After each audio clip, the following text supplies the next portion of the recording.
Olá, queridas irmãs, queridos irmãos. Começamos mais um programa O Espírito da Letra.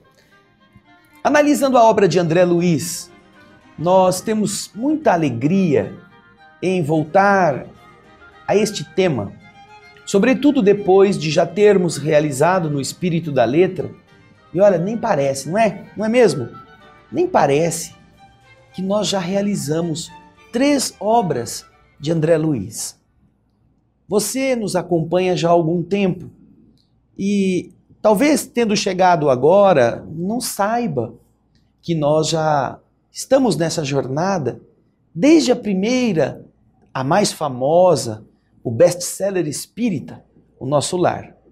Você que já está há mais tempo acompanhou conosco o que significa o Espírito da Letra.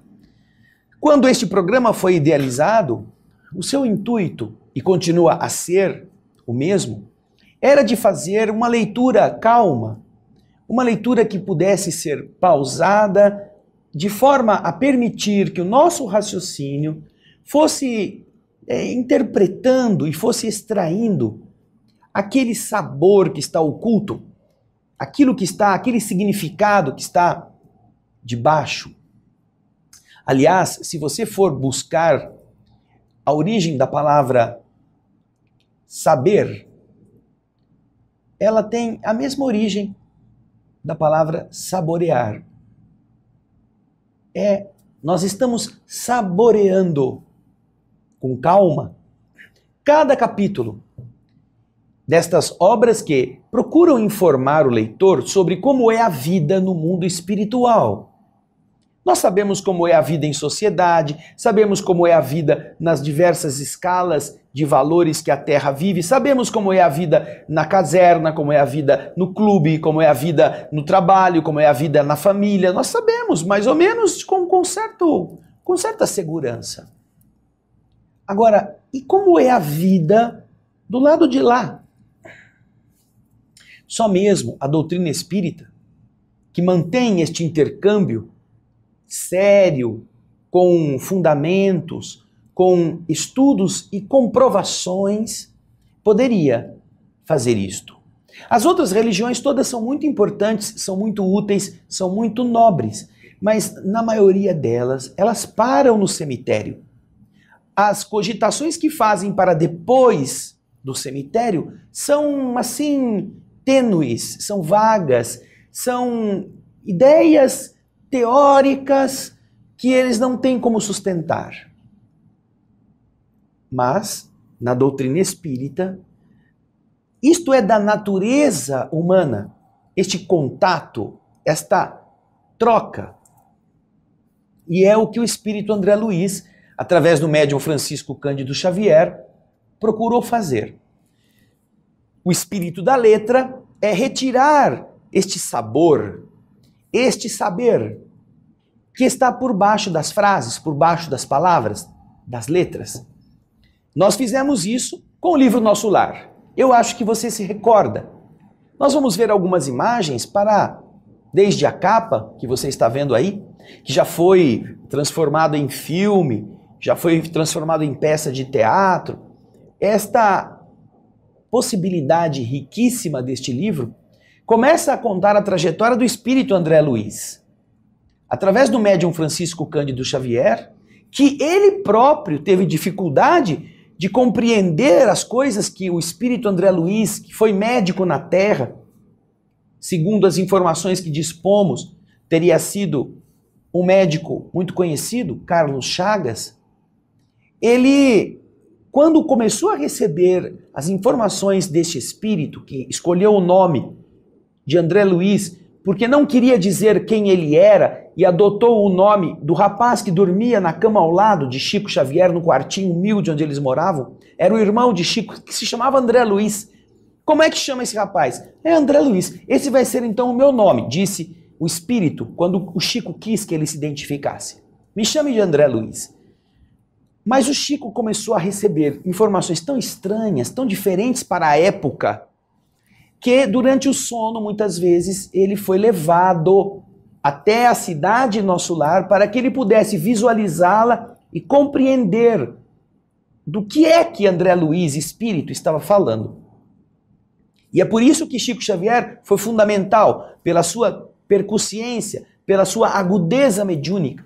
E isso possibilitou que as informações pudessem ser trazidas por seu intermédio, com toda a cautela, com toda a seriedade. E então nós vamos ver André Luiz contando desde a chegada dele, o despertar dele depois da morte no plano espiritual. Estava numa região umbralina, você lembra?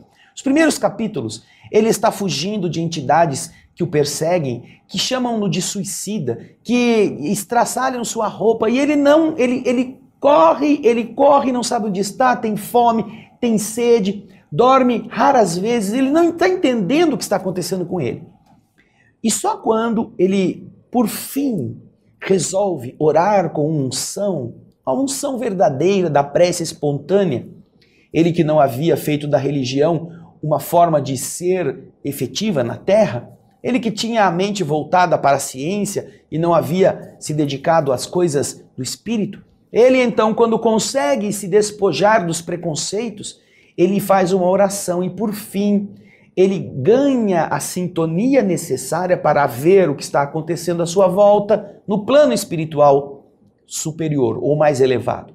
E é quando ele encontra esse velhinho de cajado, cercado de 2 enfermeiros, é o ministro Clarencio, que sempre esteve procurando ajudá-lo, mas antes ele não conseguia sintonizar a imagem de Clarencio.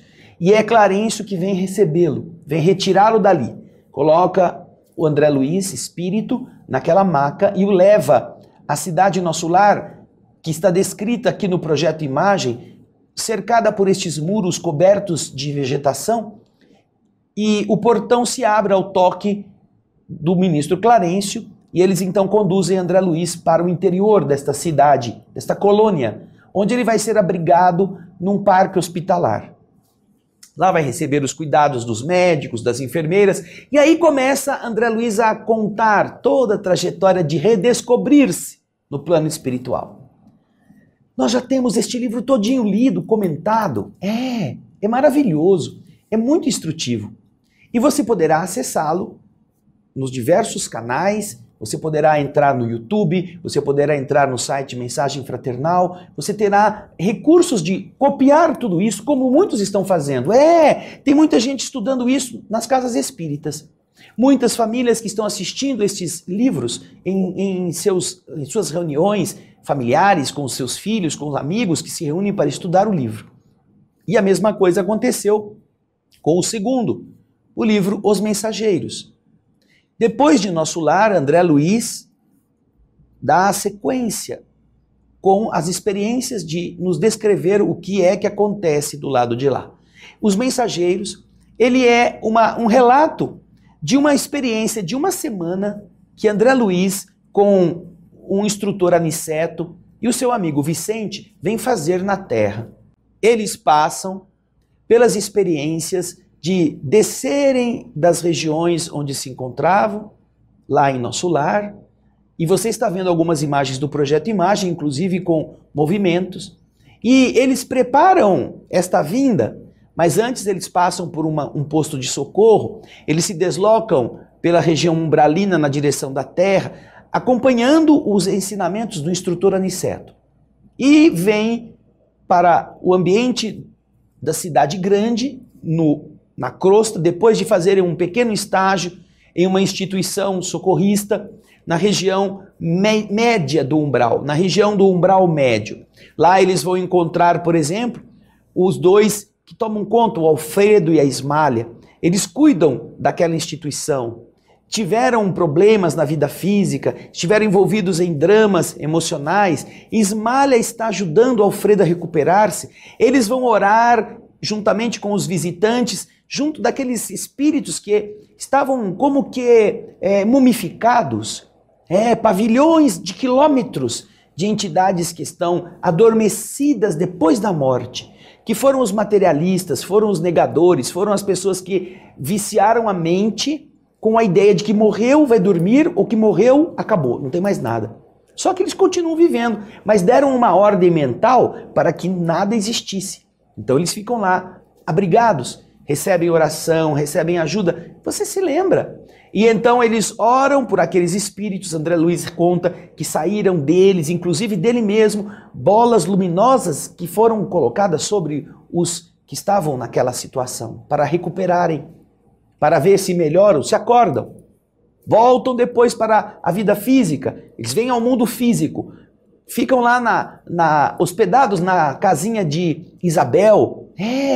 Lá eles vão aprender muitas coisas que dizem respeito às relações entre os encarnados e os espíritos. Você acompanhou os mensageiros. E por fim nós chegamos no último livro que nós abordamos aqui. O livro ainda é, Missionários da Luz. Esse livro é maravilhoso. Os mensageiros falam de uma semana na Terra. Ele está tratando dessas realidades com o fracasso dos médiuns, com os erros das pessoas que trabalhavam como doutrinadores. Agora, Missionários da Luz, que você está vendo aí a capa, ele é um tratado, é o livro mais revelador até agora que nós tivemos contato com André Luiz, na escrita mediúnica de Chico Xavier. Ele é tão especial que nós nem vamos abordá-lo agora. Eu vou falar mais um pouquinho, nós vamos para o primeiro intervalo. No segundo bloco eu vou fazer uma pequena abordagem sobre o conteúdo riquíssimo desse livro Missionários da Luz. O Nosso Lar nós já falamos. O livro Missionários da Luz vai falar da reencarnação do Segismundo, vai falar dos meios de comunicabilidade com os espíritos, vai trazer informações riquíssimas sobre passe magnético, sobre muitas coisas no desenvolvimento mediúnico, sobre a epífise. Puxa vida!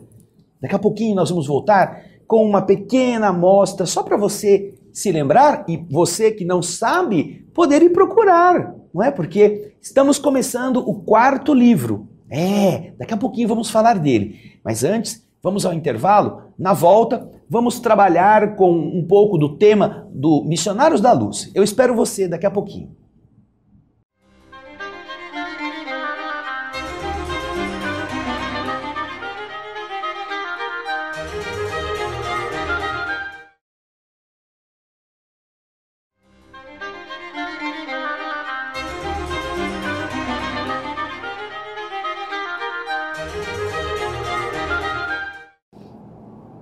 Estamos de volta com o programa O Espírito da Letra, analisando a obra de André Luiz. Estamos começando um novo livro, o 4º, mas estamos aproveitando esta oportunidade para que você que está chegando agora no estudo destas obras riquíssimas, saiba que nós já fizemos Nosso Lar, já estudamos juntos os Mensageiros e também Missionários da Luz. Missionários da Luz é o livro que tem mais conteúdo oculto que nós pudemos ir revelando. Nestas 3 sequências que você está vendo, o Missionários da Luz, ele é aquele que se destaca por todas essas informações que André Luiz apresenta em diversas áreas e que quando o leitor está com pressa, ele não consegue saborear. O saber espiritual está por debaixo, então passa por cima e escapa. Nós vemos coisas lindíssimas neste livro. Vamos estudar o processo do desenvolvimento da mediunidade. Vamos aprender logo no começo a questão das larvas mentais que devoram as energias dos encarnados. Vamos ver a postura daqueles que vão às casas espíritas desejando desenvolvimento mediúnico e que comeram demais, os que têm condutas sexuais desregradas, os que beberam bebidas alcoólicas. Como estão vibratoriamente? Como se dá a influenciação da epífise, a glândula da vida mental, o que ela representa neste desenvolver a sintonia com o mundo invisível? Tudo isso está só no comecinho do livro. E eles vão acompanhando todo esse desenrolar com as informações que são utilíssimas para os médiuns, para as pessoas que têm o processo mediúnico já desenvolvido ou por desenvolver, entendendo quais são as disciplinas necessárias, como as entidades amigas tentam ajudar os encarnados, como durante a noite nós saímos do corpo e poderemos estar em estudo junto a entidades que nos dão cursos. O instrutor Alexandre faz isso. Você lembra? Tem um curso em uma casa espírita no período das 2 às 4 da manhã, no qual estão matriculados 300 encarnados durante o repouso físico. 300 alunos matriculados no curso. Mas sabem quantos normalmente comparecem? Quantos? 30. 30 carinhas só durante as noites. Saem do corpo e vão até a escolinha que Alexandre, o instrutor, está ministrando cursos sobre as responsabilidades mediúnicas, os mecanismos de sintonia. 2 naquela noite estão faltando. Um é o Marcondes, o outro é o Vieira. Ah, como é que estão as coisas? Mandam ver por que eles não foram, por que não chegaram. Ah, Vieira falou mal de um amigo durante o jantar, na sua casa. O amigo já tinha morrido. Mas de tanto falar mal do amigo, o amigo foi evocado pelo assunto e aparece durante a noite para explicar para o carinha, o Vieira, que ele estava errado. Você falou de mim, mas você não está sabendo de certas coisas. Só que o espírito era horrível, era horroroso. Tinha sido amigo do Vieira na Terra. Vieira, depois de morto, achou que o defunto não tinha... Você podia afrontar o defunto que não acontecia nada. Só que ficou falando do Vieira, o Vieira apareceu, foi falando do amigo e o amigo apareceu para ele. Aí quando ele vai sair do corpo, ele se depara com aquele espírito feioso, horrível, e ele tem dificuldade de sair do corpo, ele volta para o corpo. Então fica essa luta, por isso que ele não vai no encontro. Tudo isso descrito por André Luiz. Aí eles dão um jeito de acordar o pobre do Vieira para livrá-lo da perseguição. Depois vamos ver com o Marcondes. O Marcondes está envolvido com 3 entidades femininas da pior espécie. Gosta deste tipo de envolvimento sexual no plano espiritual. Obviamente também não vai poder ir para a aula. Tudo isso para você ver, entender como funciona esse mecanismo de explicar com todos os detalhes como funcionam estas estruturas do mundo invisível, como funciona a relação do encarnado com os espíritos, como funcionam as leis de responsabilidade. Vamos chegar nesse livro, nos capítulos que falam da reencarnação de Segismundo.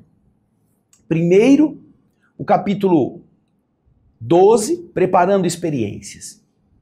Eles estão explicando como é o planejamento reencarnatório, como as pessoas poderão, antes de renascer, escolher os corpos que vão ter, que problemas estarão enfrentando nesta escolha, os técnicos da engenharia cromossômica preparando os mapas que serão utilizados depois, durante a reencarnação, para modelar o corpo físico, com os problemas inclusive. Vocês estão vendo nas imagens um departamento, um instituto gigantesco com tantos técnicos ajudando os candidatos a terem um corpo mais adequado aos seus desafios. E logo depois, o capítulo seguinte, capítulo 13, nós vamos ver o processo reencarnatório de um espírito em mediana condição evolutiva. É o Segismundo. E durante todo o capítulo há uma descrição primorosa de como é o renascimento. Como voltar à Terra, como é o cuidado dos espíritos para que um ser consiga um corpo modelado da melhor maneira, tendo em vista seus objetivos evolutivos. Depois, um pouquinho mais para frente, vamos ver uma reencarnação frustrada, um espírito que quer renascer, mas a mãe não o deseja. O que acontece? Por que eles têm este cuidado para alertar as pessoas a respeito do acolhimento dos espíritos? Este livro é um tratado a respeito da vida, de como nós devemos tomar cuidado com aquilo que é precioso. Logo depois vai falar sobre o processo obsessivo, vai falar sobre a materialização, efeitos físicos, vai explicar como é o mecanismo do passe magnético, como as entidades atuam para ajudar as pessoas na recomposição orgânica, na recomposição vibratória. Puxa, este livro é indispensável. E nós fizemos a leitura todinha com as imagens do projeto Imagem para você. Queremos que você não se prenda somente ao que nós vamos começar hoje, porque hoje estaremos tratando da introdução do Obreiros da Vida Eterna. Depois de falarmos do nosso lar, de falarmos dos mensageiros, falarmos dos missionários, nós estaremos hoje trabalhando a quarta obra, Obreiros da Vida Eterna. Ele vai nos elucidar a respeito de um fato muito importante, que é como nós encaramos o morrer e continuar vivendo. Estes obreiros da vida eterna são os trabalhadores que entendem como é viver sempre. Não é morrer. Não é perder a oportunidade material. É como aproveitá-la enquanto é possível, da melhor forma. E vocês estão vendo uma das capas deste livro. A introdução, que no próximo bloco, ou nos próximos blocos nós estaremos trabalhando, vai justamente nos alertar, porque o processo introdutório, que muitas pessoas não dão importância, eles são formas de elucidar o leitor a respeito do conteúdo, do objetivo genérico daquela tarefa que foi realizada pelo espírito que está escrevendo. Emmanuel faz o indivíduo, o leitor especificamente, meditar a respeito dos objetivos, do porquê estaremos trabalhando um livro deste. Quais serão os objetivos de André Luiz? Neste livro, nós vamos ver o cuidado dos espíritos para atender almas que na Terra, nas diversas religiões, estão chegando ao termo da existência.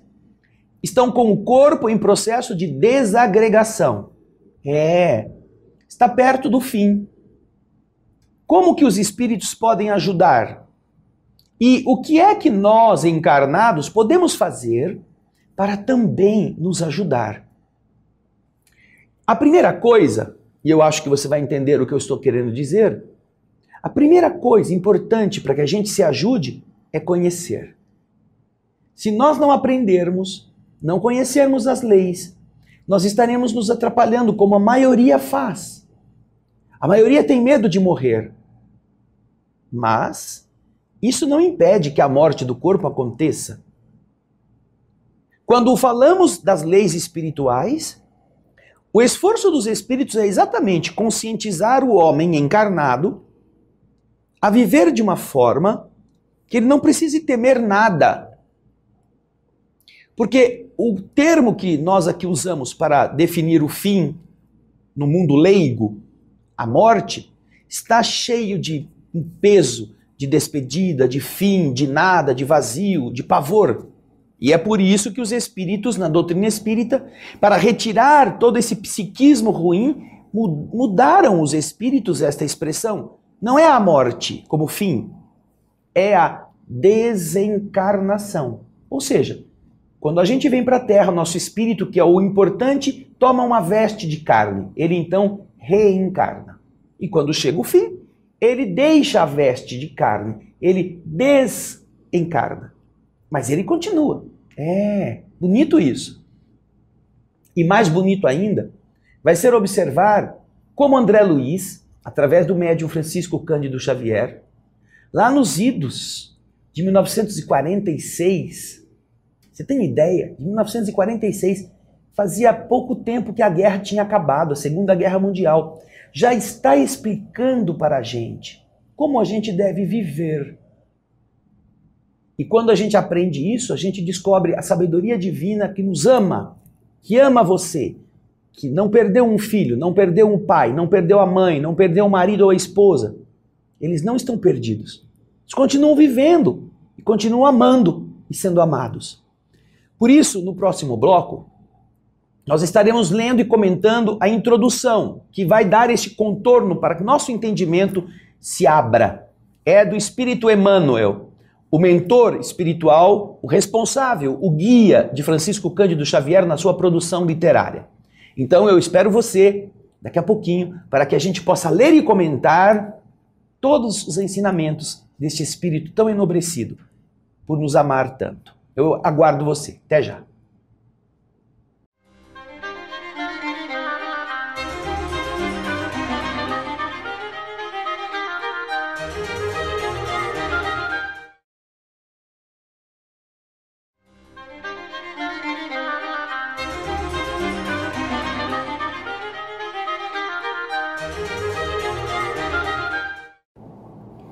Olá, estamos de volta com o programa O Espírito da Letra.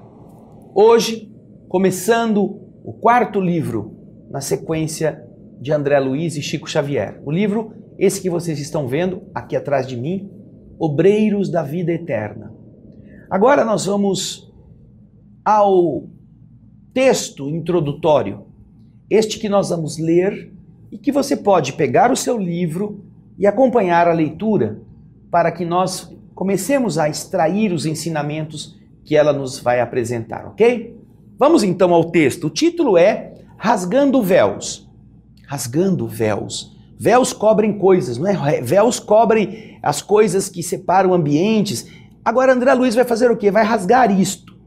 E Emmanuel está dizendo, é isso que ele vai fazer. E aí ele começa a nos explicar. O homem moderno, pesquisador da estratosfera e do subsolo, esbarra diante dos pórticos do sepulcro com a mesma aflição dos egípcios, dos gregos e dos romanos do passado, das épocas recuadas. Os séculos que passaram, que varreram civilizações, que refundiram povos, não mudaram a misteriosa fisionomia da sepultura. Milenário ponto de interrogação, a morte continua ferindo sentimentos e torturando inteligências. Em todas as escolas religiosas, a teologia, aquela que dá diretrizes dos patriarcas, dos sábios mais velhos da fé, ela procura controlar o campo emotivo dos crentes, do povão que vai na igreja, daqueles que vão acreditar nas coisas, tentando acomodar os interesses imediatistas da alma encarnada. As pessoas vão na igreja, as pessoas vão aos núcleos religiosos para ouvir estes homens sábios, esses patriarcas da fé, e vão levar essas questões. Ai, meu filho morreu, o que será que aconteceu com ele? Então a teologia procurou criar caminhos para tentar acomodar os interesses da criatura encarnada. Caminhos que pudessem dizer ao homem, olha, ele está com Jesus, agora está com Deus, agora virou um anjinho. Essas coisas, não é? Que consolam, mas não explicam.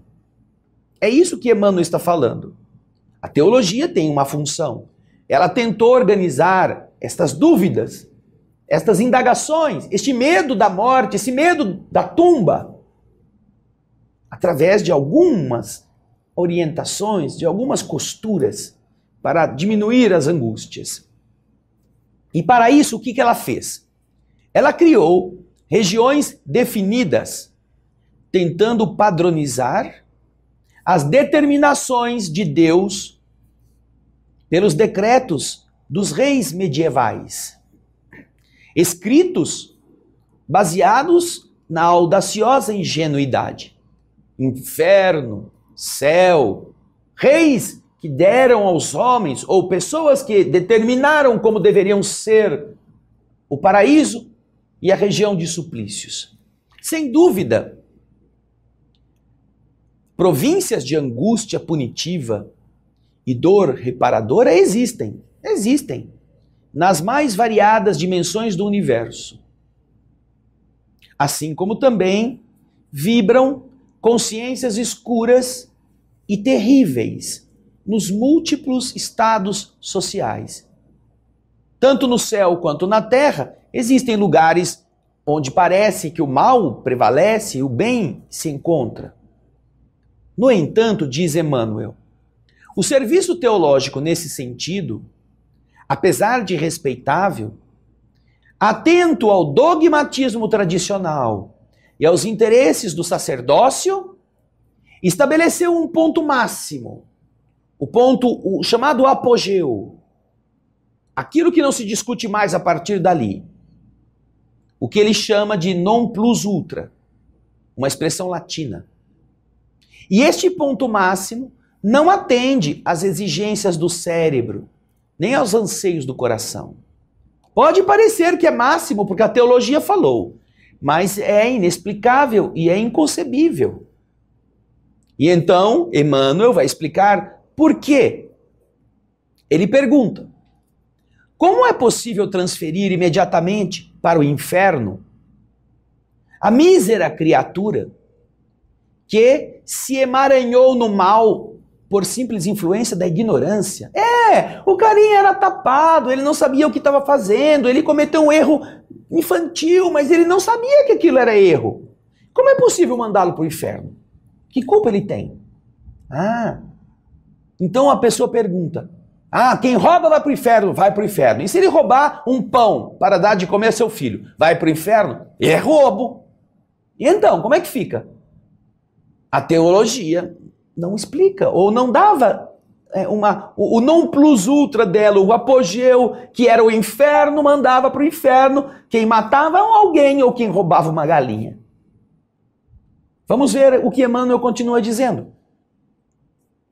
Que se dará, em nome da sabedoria divina, ao homem primitivo, que, por óbvios motivos, está sedento de dominação e de caça? Vai dar para ele o quê? A maldição ou o alfabeto? Ele é primitivo, é isso que ele quer. É desse jeito que ele entende a vida. Ele está precisando do quê? Do inferno, para ele nunca mais sair dali? Ou de um professor que o ensine? Por que, pergunta Emmanuel, por que processo? Conduzir ao abismo tenebroso esse espírito menos feliz que apenas obteve contato com a verdade no justo momento de abandonar o corpo. Viveu como um doidivanas, viveu como um louco, como um malucão. E aí, quando está no fim da vida, ele percebe que errou. Ele percebe que o que ele fez não foi bom. Ele se arrepende do mal que realizou. Se pudesse voltar, faria tudo diferente. Por que conduzir o infeliz assim para o inferno de onde não se sai?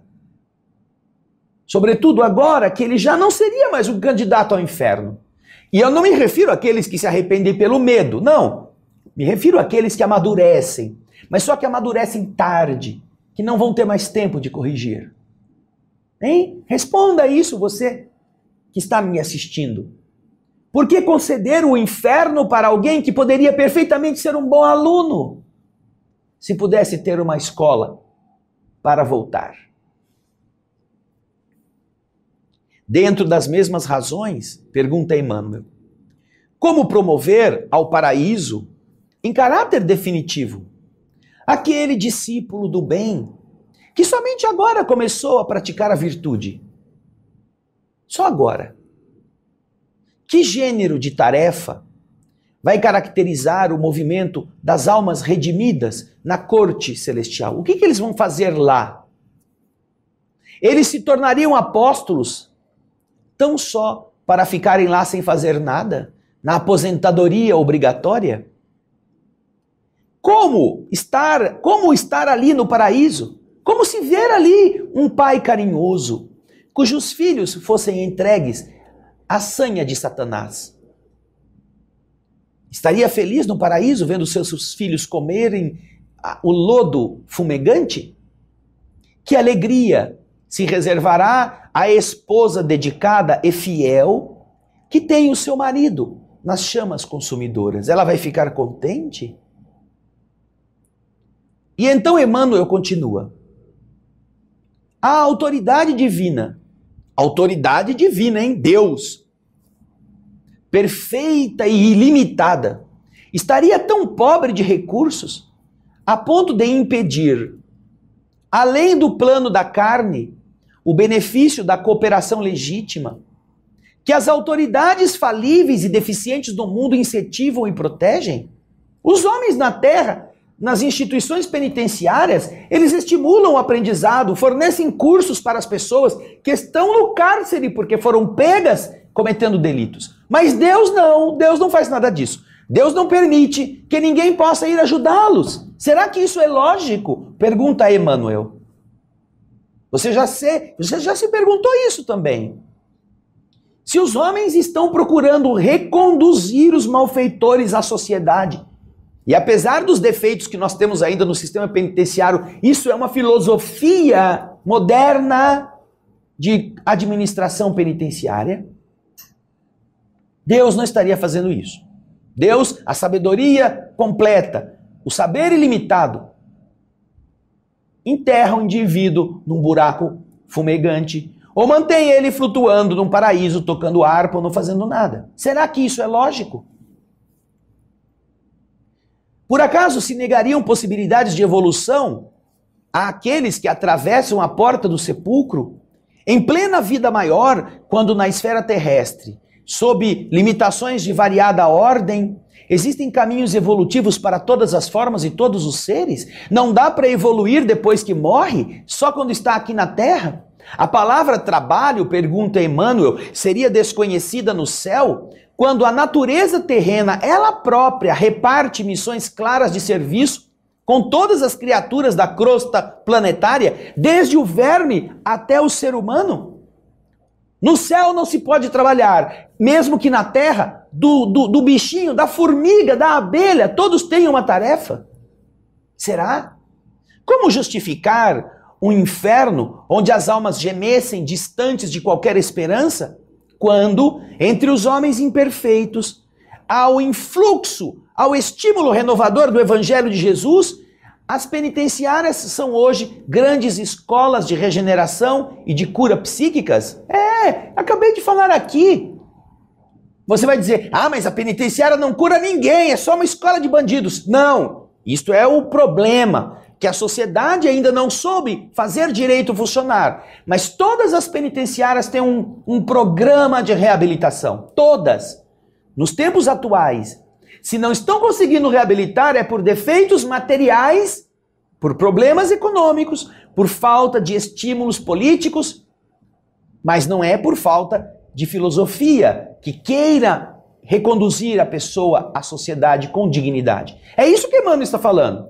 Se os homens na Terra estão construindo prisões para tirar os homens das prisões, puxa, Deus faz um buraco para enterrar quem errou?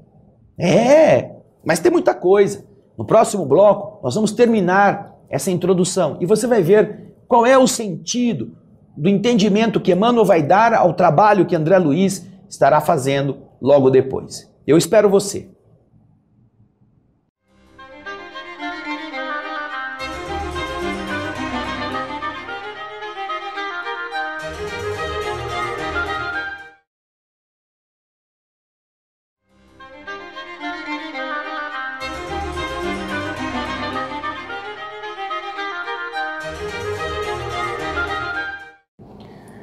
Estamos de volta com Obreiros da Vida Eterna, introdução, o quarto livro de André Luiz e Chico Xavier. E você já entendeu que a coisa é séria, porque Emmanuel não manda recado, Emmanuel vai direto no ponto. E ele está exatamente questionando a teologia que criou inferno e paraíso como explicadores da justiça de Deus. Vamos então acompanhar o que Emmanuel ainda tem para nos dizer. Por que meios admitir um céu onde o egoísmo recebesse a consagração absoluta no gozo infinito dos contemplados pela graça, sem nenhuma compaixão pelos deserdados do favor, que caíram ingênuos nas armadilhas do sofrimento, se entre as mais remotas coletividades de obscuras zonas carnais se arregimentam legiões de assistência fraterna amparando ignorantes e infelizes? Todas estas são interrogações oportunas para os teólogos sinceros da atualidade.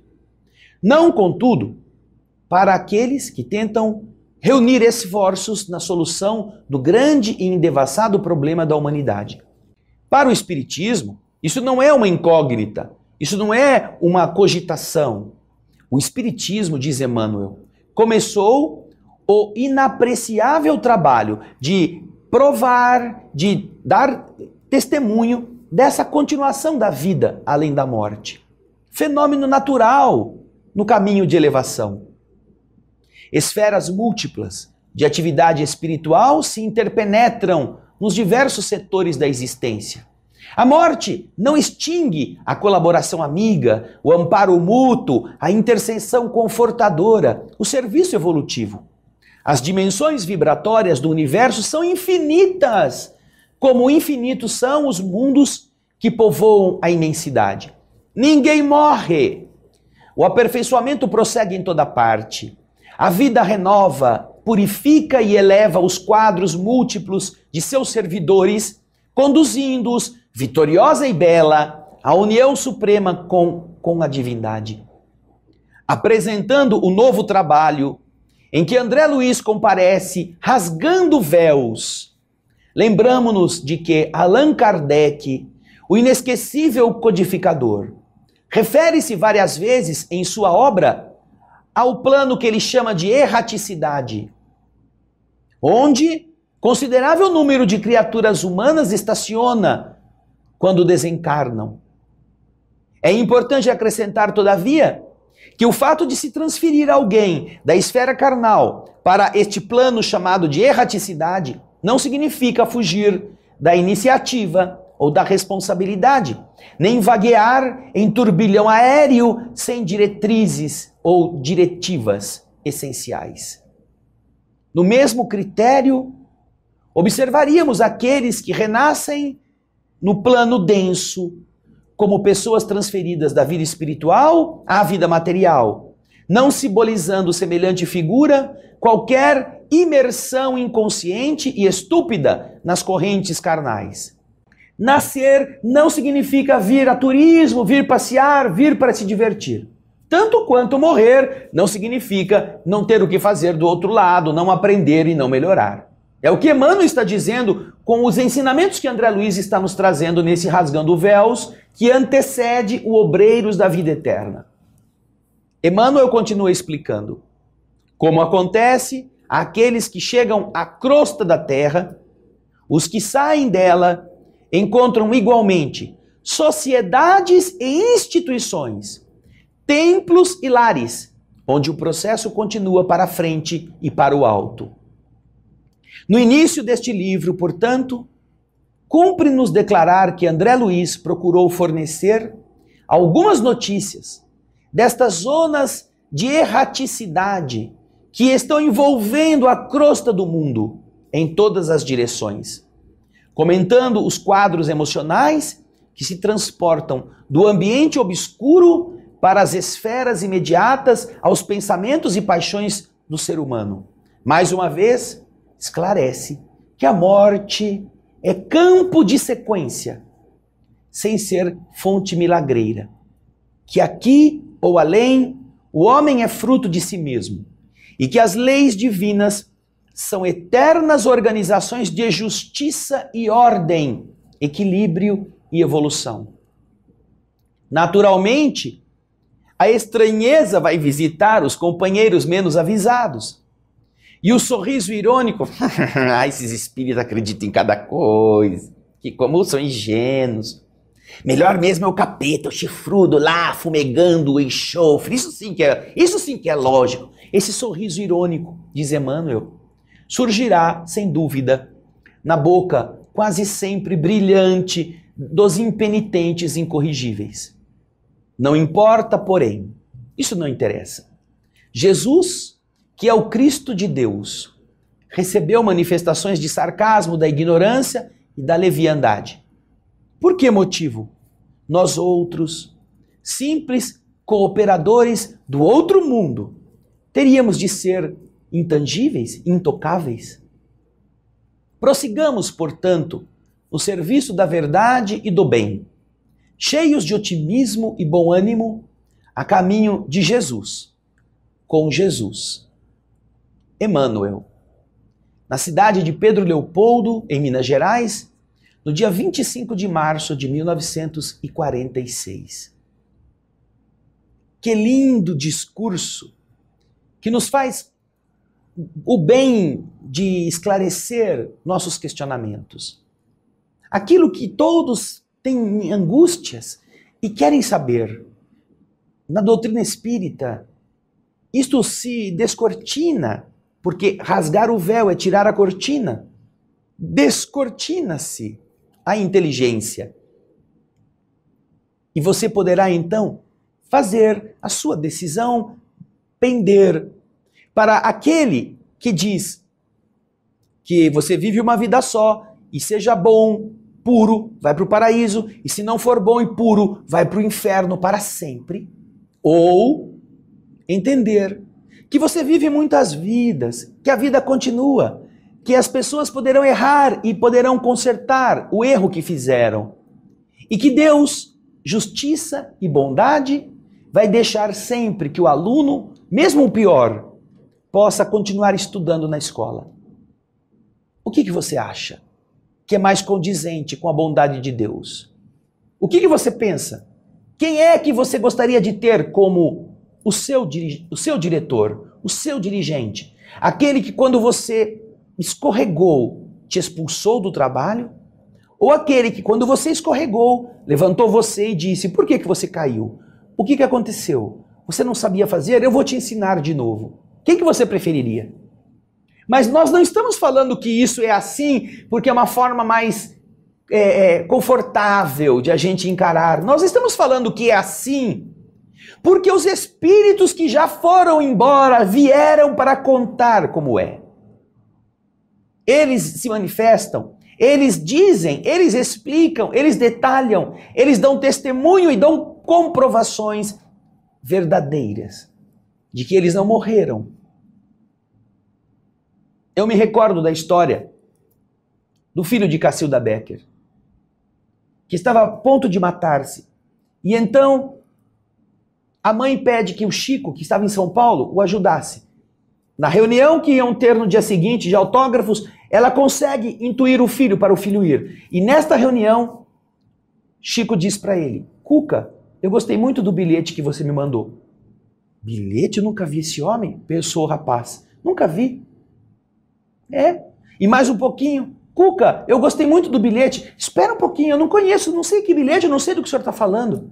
Não, meu filho, diz o Chico para ele. Não sou eu que estou dizendo isso. Não foi para mim que você mandou o bilhete. Quem está dizendo isso é a sua mãe, Cacilda Becker. Que no dia do enterro você escreveu um bilhete para ela e ele diz o bilhete qual era. Mãe, vai em paz, porque aqui a gente se vira. Você escreveu um bilhete com esses termos e pôs debaixo da cabeça da sua mãe antes de fechar o caixão. Só você e ela sabem disto. Aí ele começa a chorar. E era verdade. Ele tinha escrito exatamente isto. A mãe, preocupada com o filho que estava à porta do suicídio, como ele mesmo conta depois, consegue, através da ação do mundo invisível, trazer o filho para que uma antena pudesse dizer a ele, eu não morri, meu filho. Eu te acompanho. Eu te ajudo. Não desanime, não desista. E só quando você compreende que é impossível alguém saber aquilo que só você sabe, a não ser que lhe contem. Ele nunca havia ido ao Chico, nunca soube quem esse Chico era. Chico nunca o conhecera. E você descobrir que a sua mãe te ama, aquela que você pôs um bilhete debaixo da cabeça no caixão em que ela estava, que foi enterrado logo a seguir, que ela não estava lá dentro, que ela está preocupada com você. Puxa, que esperança, que confiança no futuro, que vontade de viver de forma decente. A gente não encontra, não é mesmo? Então, nós vamos ver tudo isto daqui para frente. Este quarto livro é primoroso. Não fique esperando a gente ler. Vá lendo. Vai pegando os seus capítulos. Vai se debruçando sobre eles. E vai entendendo que ninguém morre. Mas é mais importante que você se recorde que se nós vamos perder o medo de morrer, nós precisamos ter decência para viver. Porque a responsabilidade não é quando a gente morre. É quando a gente vive. Que a gente tenha então a noção de viver bem o tempo que temos, para não precisarmos ter medo do que vem depois. Porque a nossa consciência estará limpa, estará luminosa. É esse o nosso desejo. Esse é o espírito da letra. Obreiros da vida eterna. Benditos André Luiz. Bendito Francisco Cândido Xavier. Bendito você que está buscando também aprender com eles. Muito obrigado pelo seu carinho. Obrigado pela sua audiência. E nós esperamos você para o próximo capítulo, o primeiro capítulo do livro Obreiros da Vida Eterna. Muita paz.